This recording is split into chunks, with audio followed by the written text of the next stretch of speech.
pour le groupe Les Républicains. Monsieur le Président, Mesdames et Messieurs les ministres, mes chers collègues, ma question s'adresse au ministre chargé des Affaires européennes. Monsieur le ministre, les producteurs de lavande et de lavandin sont extrêmement inquiets au regard du projet de révision du règlement REACH sur la stratégie de la chimie durable qui serait proposé par la Commission entre 2022 et 2023 et qui propose un certain nombre de mesures difficilement tenables pour la filière des huiles essentielles. Le risque, quel est-il? Il est de voir classer l'huile essentielle de lavande, produit naturel aux nombreuses vertus, dans la liste des produits dangereux. Ce produit n'est pas dangereux. Mon collègue Bruno Belin, par ailleurs pharmacien, pourrait vous le confirmer.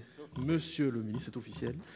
En tout cas, c'est une véritable menace pour l'ensemble de la filière lavandicole, mais également par ricochet celle du tourisme. Cette culture couvre plus de 4000 hectares, produit annuellement 84 tonnes d'huiles essentielles, dont 19 tonnes d'huiles essentielles de lavande de Haute-Provence AOP. Cela génère 9000 emplois directs et 17 000 emplois indirects liés à l'activité touristique. Monsieur le ministre, l'huile essentielle de lavande est un produit issu de notre agriculture française, elle doit le rester. Nous demandons deux choses. D'abord, que soit réuni au plus tôt le comité de suivi de la réglementation REACH et comptons sur votre mobilisation pleine et entière auprès de la Commission européenne afin d'exiger une approche spécifique adaptée aux produits naturels et aux huiles essentielles, tout en garantissant bien sûr la sécurité du consommateur et de l'environnement. Ensuite, nous demandons un soutien franc et massif des 5 ministères, car il y en a 5. L'agriculture, la transition écologique, la santé, le travail, l'économie, monsieur le ministre, coordonnez de grâce ces ministères, parce que pendant ce temps-là, l'Europe a des projets que nous ne voulons pas. Monsieur le ministre, ce produit-là n'est pas dangereux. Merci. Et pour vous répondre, la parole est à monsieur Clément Beaune, secrétaire d'État chargé des Affaires européennes.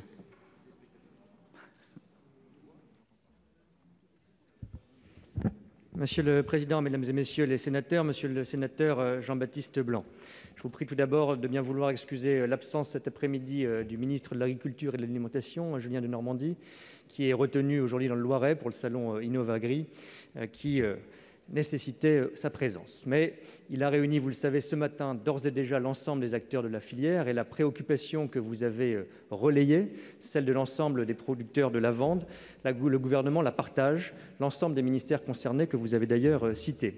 De quoi s'agit-il? Il s'agit de la révision d'une réglementation européenne, le règlement dit REACH, qui recense, évalue et, le cas échéant, permet de contrôler un certain nombre de substances chimiques extrêmement variées. Je rappelle d'ailleurs que la filière des huiles essentielles est déjà concernée par l'application du règlement REACH. La Commission européenne a fait état d'un projet de révision de ce règlement REACH. Pour l'instant, nous n'avons pas de calendrier précis, nous n'avons pas non plus le contenu de cette révision. Il s'agit donc d'une alerte que nous devons entendre et nous mobiliser dès maintenant. Je veux préciser que nous ferons tout ce travail en lien avec l'ensemble des professionnels. C'était le sens de la première réunion organisée par Julien Denormandie ce matin.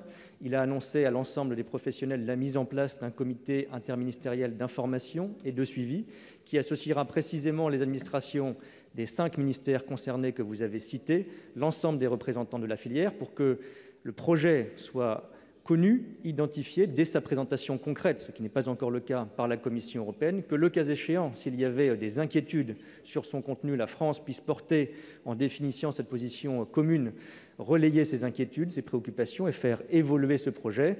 Je rappelle que, quoi qu'il arrive, vu le simple effet d'annonce qui crée cette préoccupation légitime de la Commission européenne, nous n'avons pas encore de texte en discussion et que ce ne sera pas avant la fin de l'année 2022 qu'une éventuelle réglementation modifiée s'appliquerait. Nous avons du temps, mais nous devons prendre cette alerte au sérieux et suivre ensemble les mesures apportées, les inquiétudes à relayer. Il faut y répondre, nous le ferons. Le ministre de l'Agriculture et de l'Alimentation s'y est engagé publiquement, très clairement, ce matin.